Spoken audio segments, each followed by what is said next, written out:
Vamos ler? Assim diz o texto. Versículo 14, Evangelho de Mateus, capítulo 25, no versículo 14. Diz assim: o reino do céu será como um homem que ia fazer uma viagem.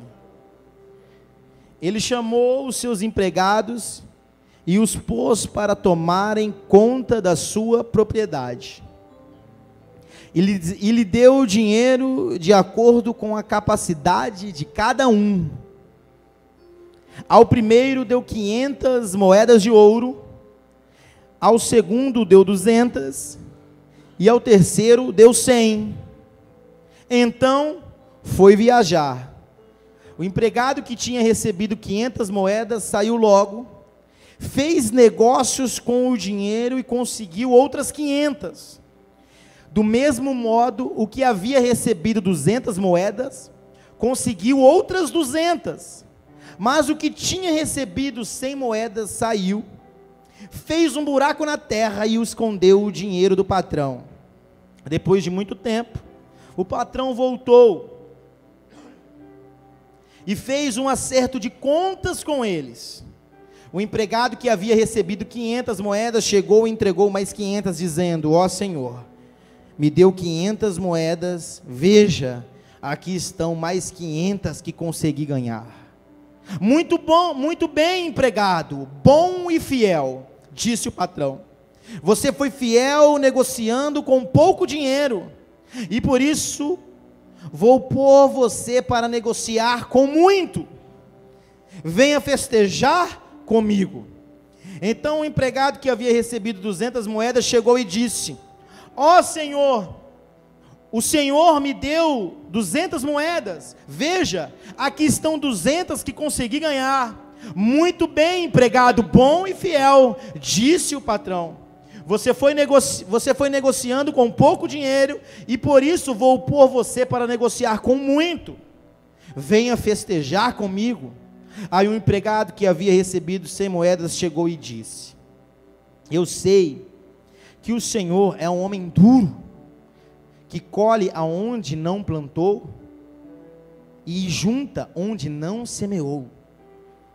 Fiquei com medo e por isso escondi o seu dinheiro na terra. Veja, aqui está o seu dinheiro. Empregado mau e preguiçoso, disse o patrão. Você sabia que colho aonde não plantei e junto aonde não semeei. Por isso você devia ter depositado o meu dinheiro no banco, e quando eu voltasse receberia com juros. Depois virou-se para os outros empregados e disse: tirem o dinheiro dele e deem ao que tem 1000 moedas, porque aquele que tem muito receberá mais, e assim terá mais ainda. Mas quem não tem, até o pouco que tem será tirado dele. E joguem fora na escuridão o empregado inútil. Ali ele vai chorar e ranger os dentes de desespero. Amém? Irmãos, o texto começa Jesus citando essa parábola, esse exemplo, porque foi perguntado para Jesus como é que era o reino dos céus. Logo-se quando inaugura o ministério de Jesus, qual é a primeira mensagem anunciada por Jesus? Arrependei-vos, porque é chegado o reino dos céus. Depois fizeram a pergunta para Jesus, dizendo: Senhor, aonde é que está o reino dos céus? E ele disse que não estava ali e nem aqui, mas que estava dentro de vós. Depois perguntaram para Jesus: Jesus, como é o reino dos céus? Aí nós chegamos nesse texto. O reino dos céus é como um homem, um fazendeiro, um empregador, um empresário, que vai fazer uma viagem e vai se ausentar por muito tempo. Ele está explicando o reino dos céus, como é o reino. E esse homem traz os seus 3 empregados, seus 3 funcionários. E o primeiro, a Bíblia diz, amados, isso fala tanto comigo, que ele chama 3 funcionários. O primeiro ele dá 500 moedas de ouro, o segundo 200, e o terceiro,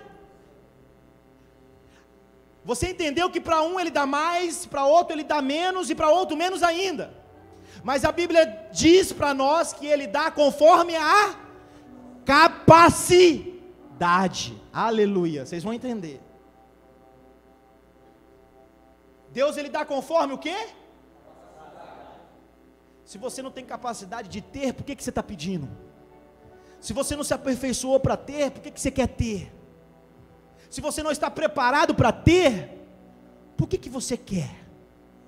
Muito mais importante do que pedir, é estar preparado para ser. Amém? Porque ele tem para dar o quanto ele quer, mas ele dá conforme. Aleluia. E quem desenvolve a capacidade? Quem desenvolve a capacidade? Nós. Irmãos, eu quero citar alguns exemplos, os irmãos entenderem essa mensagem.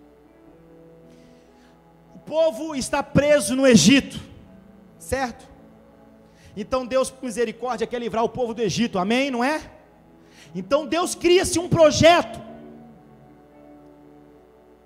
em gerar uma criança, e essa criança ia crescer no palácio do rei do Egito, e essa criança ia se tornar o libertador.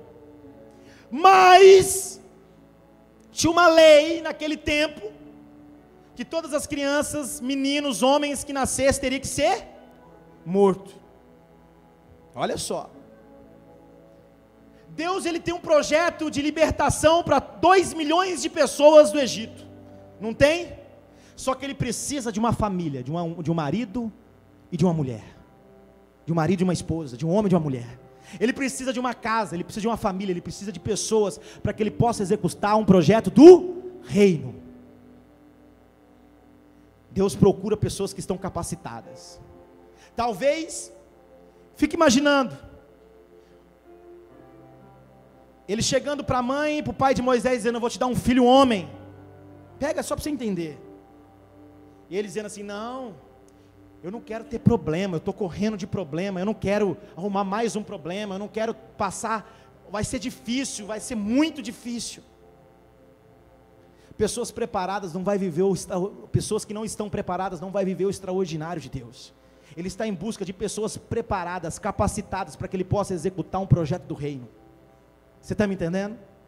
Pessoas precisam estar prontas para que esse reino, esse projeto do reino, seja estabelecido em mim e em você. Vocês estão me entendendo? Então muitas vezes a gente quer as coisas de Deus, muitas vezes a gente quer o projeto de Deus, muitas vezes a gente quer ser usado por Deus.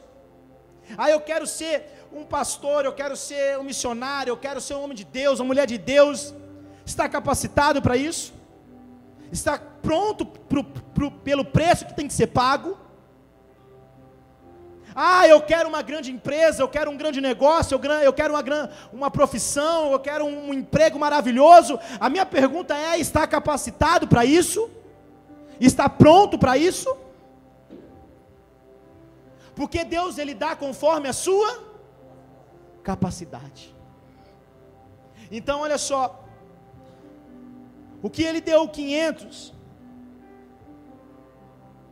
multiplicou, dobrou, voltou com mais 500. O que ele deu 200 também dobrou, voltou com mais 500. O que Jesus disse? O que o homem disse para os funcionários que dobraram o valor? Homem bom e fiel. Irmãos, preste bem atenção. Quando você está capacitado, preste atenção, pega essa palavra que é para você. Quando a gente fala, quando a gente lê na Bíblia assim: maior é o que está em mim do que aquele que está no. Aí eu pergunto: o que está em você? Não, pastor, Deus está em mim. Então por que você está preocupado com o novo líder do governo? Por que você está preocupado com os problemas, com as crises? Por que você está preocupado se aquele que está em você é maior do que tudo que está lá fora?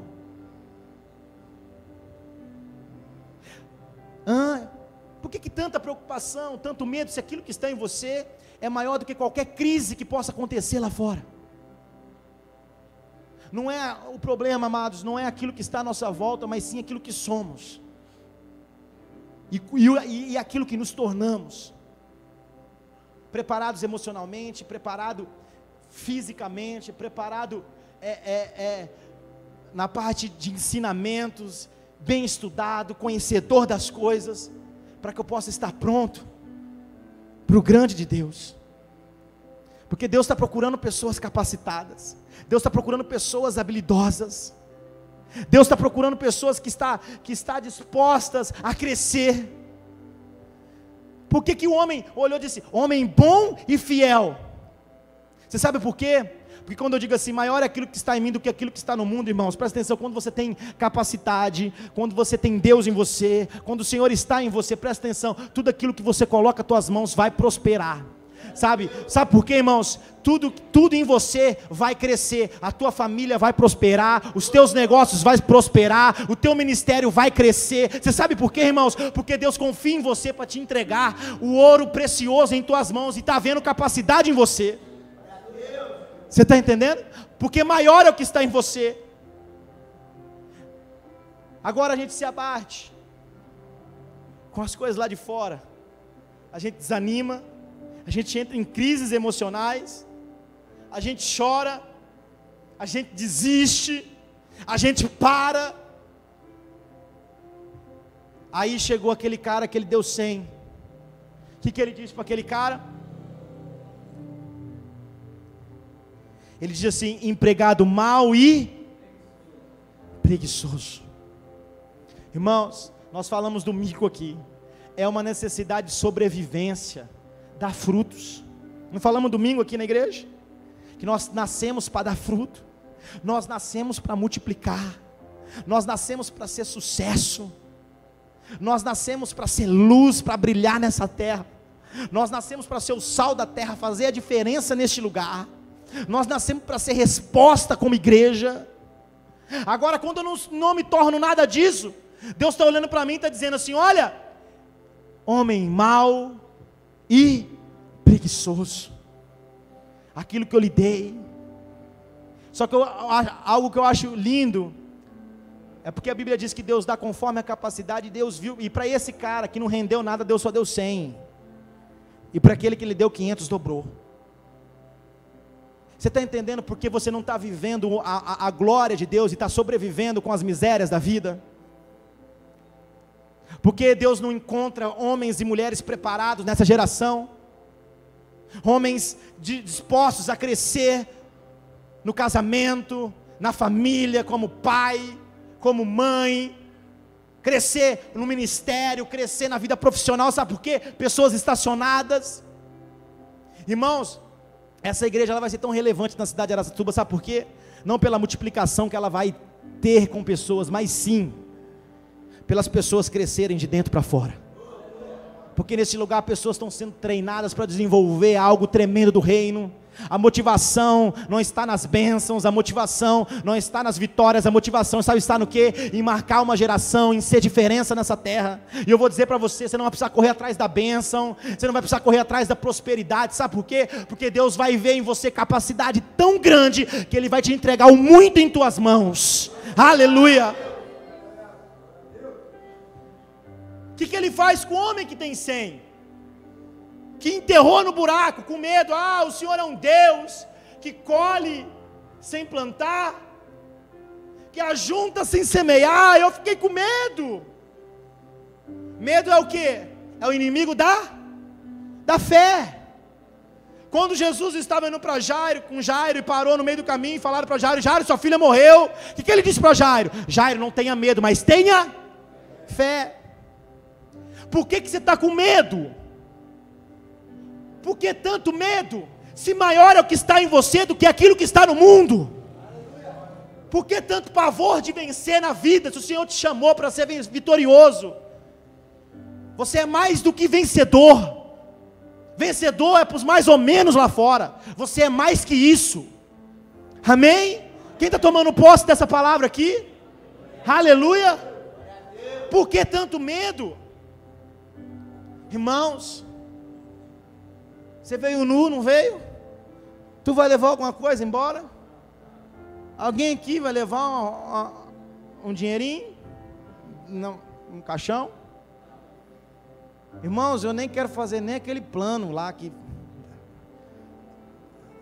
depois eu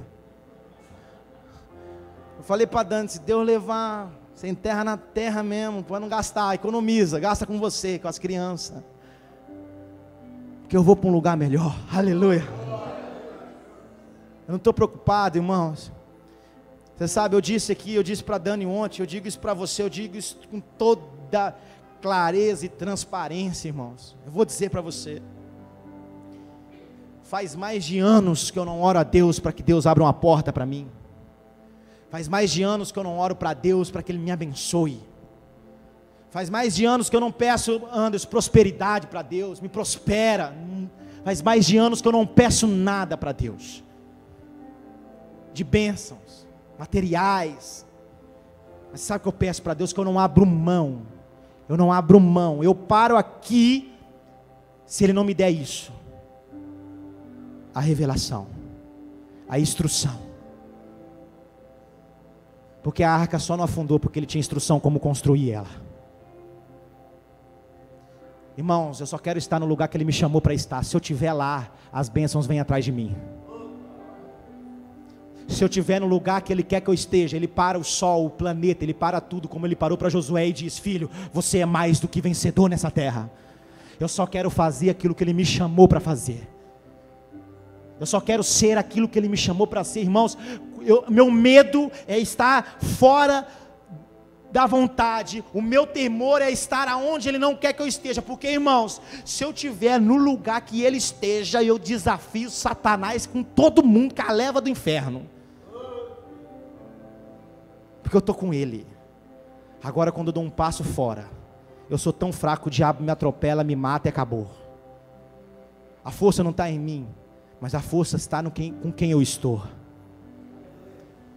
A relevância não é o meu poder, nem meu conhecimento. A relevância é estar com Ele. Então Ele está dando um chacoalhão na igreja, dizendo assim: igreja, ei, sacode, anima, prepara, acende a chama, acende o fogo. Nós estamos entrando num novo ciclo.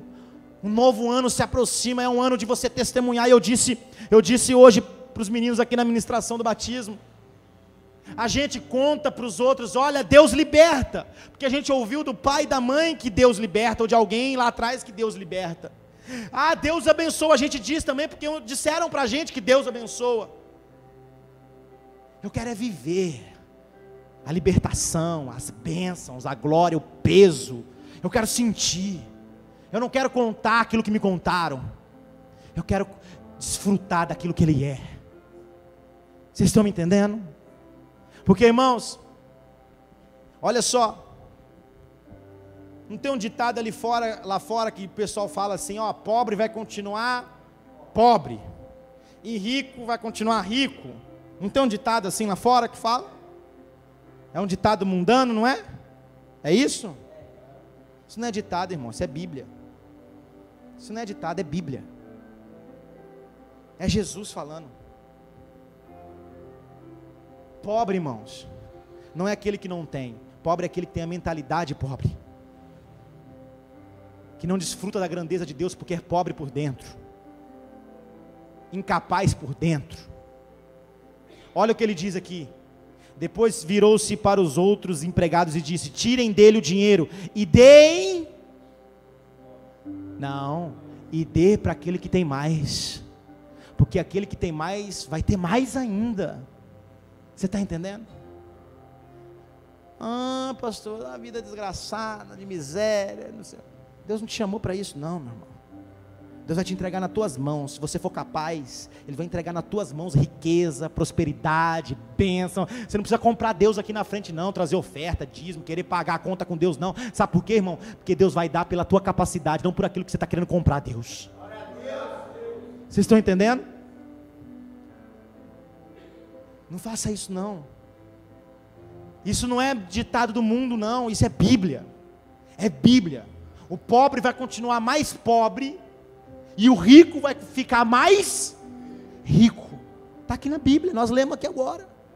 Jesus falando, tira dele e joga ele no fogo, para ele ranger os dentes.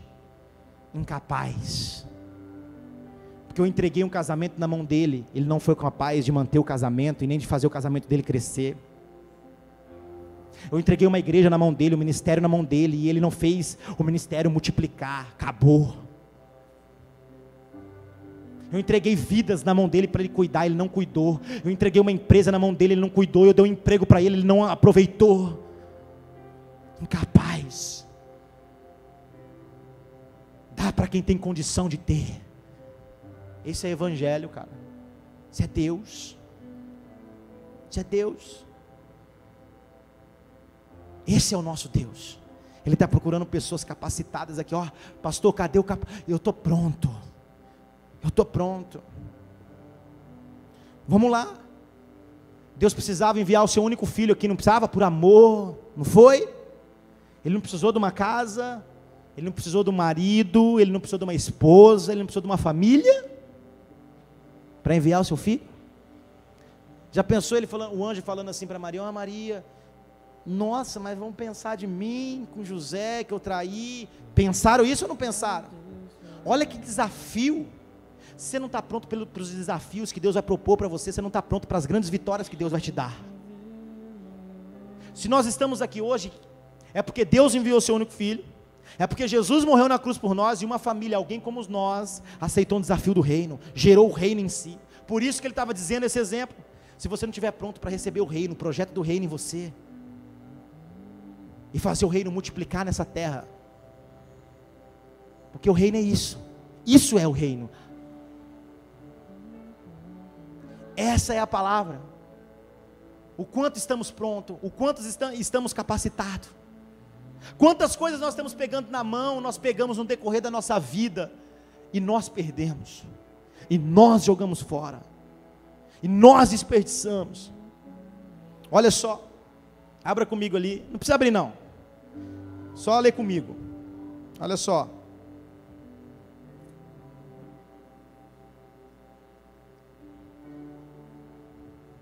Segunda Reis, capítulo 4, no versículo 1. Segunda Reis, no capítulo 4, no versículo 1.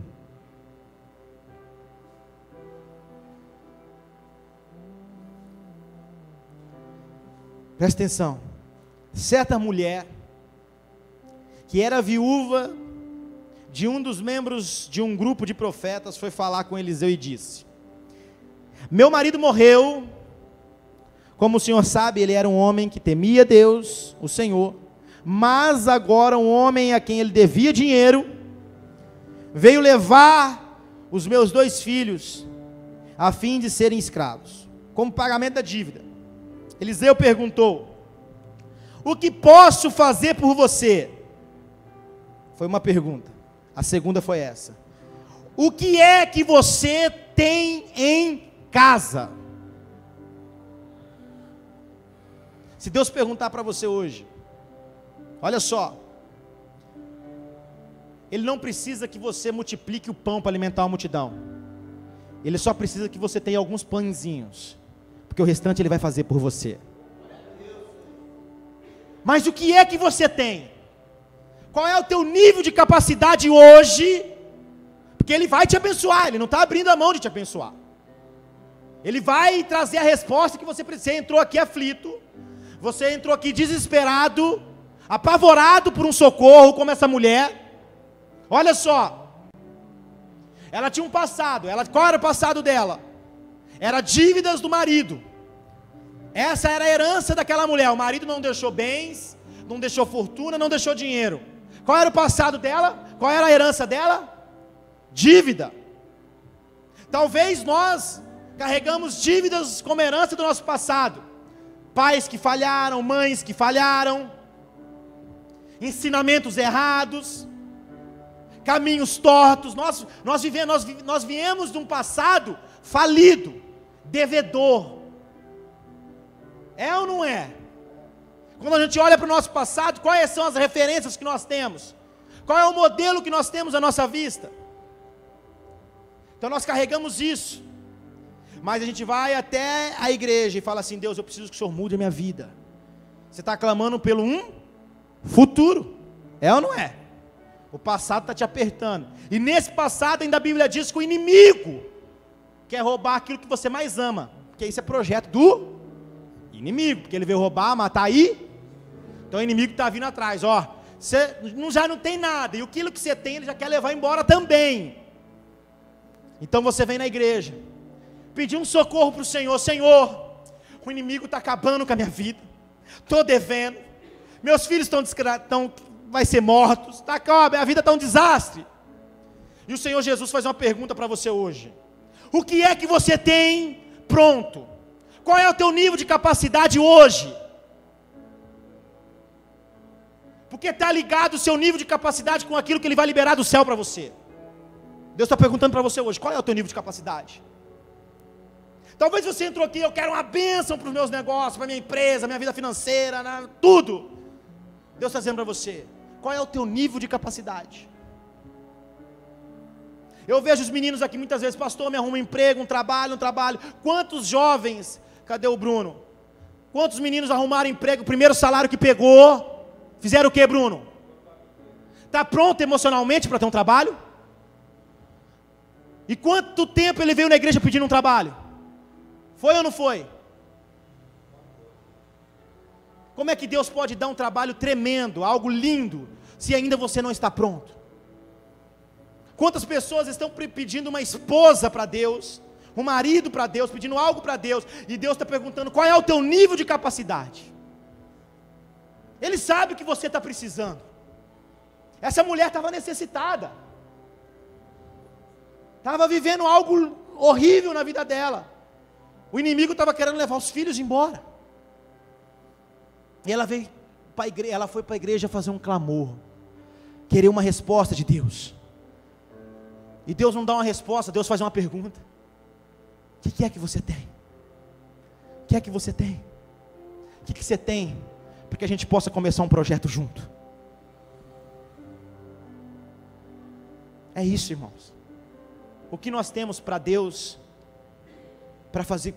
o que você tem apresentado para Deus para um projeto de vida, para que Deus possa investir nisso, porque Deus é investidor, Ele quer investir, quer ter resultado. Sabe por quê? Você sabe o que Ele disse para aquele homem que enterrou o dinheiro?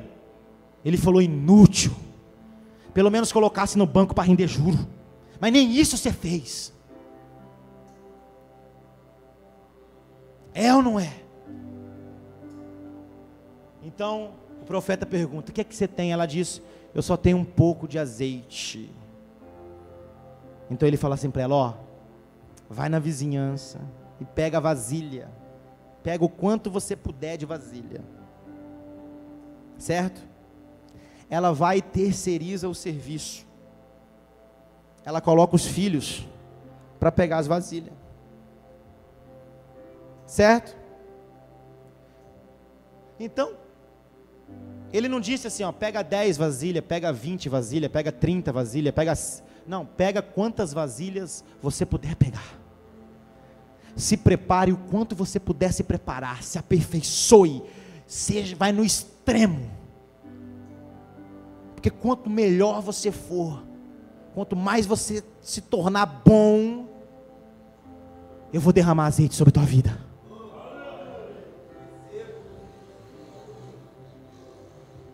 Aí ela terceiriza o serviço, pede para os meninos pegar as vasilhas. E as vasilhas nem é tão pesadas. Se fosse eu pegava um carrinho, supermercado, né, para não fazer força, colocava a vasilha, ia lá, pegava de novo, investia tempo para arrecadar as vasilhas. Ela pegou algumas em volta e começou a derramar o azeite. Que hora que parou o azeite? Quando foi que o azeite parou de ser derramado? Quando acabou a capacidade. O azeite é derramado conforme a tua capacidade. A unção é derramada conforme a tua intensidade. A glória, o Espírito de Deus, é conforme a tua renúncia. Quantos pães nós temos aí, discípulo? Ah, Senhor, não temos nada, o que nós temos não dá para comprar, só dá para a gente, e olha o tanto de gente, olha o tamanho da dificuldade. Quer se tornar apóstolo? Aí aparece uma criança, diz assim, não, eu tenho aqui 5 pães e 2 peixinhos, eu tenho aqui, e ele alimenta 15.000 pessoas, só com o início. Irmãos, é o quanto você pode estar pronto. Você sabe o que a gente está fazendo? A gente está fazendo conta para servir a Deus. A gente faz conta como ir para a igreja. A gente faz conta como se entregar para Ele. A gente faz conta como ajudar o próximo. A gente está fazendo conta, a vida está passando, o azeite não está sendo derramado. E quando ela termina o azeite, ela volta para falar com o profeta. Ela vai até o profeta de novo, contar para o profeta a bênção. Ele diz assim: vende o azeite, vai dar para você pagar as tuas contas, e o restante dá para você e seus filhos ir vivendo. Deus te chamou para você ir vivendo? Deus te chamou para você ir sobrevivendo? Ou Deus te chamou para ter uma vida e uma vida com abundância? Ou Deus te chamou para ser cabeça nessa terra e não cauda? Ou Deus te chamou para os lugares mais altos? Para que Deus te chamou? Para ir vivendo. Está escrito aqui, ó. Então o azeite parou de correr, ela foi e contou ao profeta Eliseu. Aí ele disse: vende o azeite, pague todas as suas dívidas, ainda vai sobrar dinheiro para você e seus filhos irem vivendo. Vocês estão entendendo? Porque a vasilha era pouca, a capacidade era pouca. Ele não vai derramar azeite, irmãos, em quem tem a capacidade limitada. Quando você tem um cartão, já viram falar daquele cartão ilimitado, que não tem valor, que você pode gastar? Por que o banco dá esse cartão para alguém? Fala aí para mim, fala aí. Porque ele tem capacidade para... Estão entendendo? Por que Deus está parando de derramar azeite sobre a igreja brasileira? Porque a igreja está se tornando incapaz numa geração. Mas eu creio, em nome de Jesus, levante as mãos aí, que essa igreja vai ter a capacidade ilimitada, e o azeite não vai parar de ser derramado sobre esse lugar, e pessoas aqui vão multiplicar, vão prosperar, vão crescer, vão ser referência em Araçatuba, em nome do Senhor Jesus. Aplauda o Senhor Jesus, amém?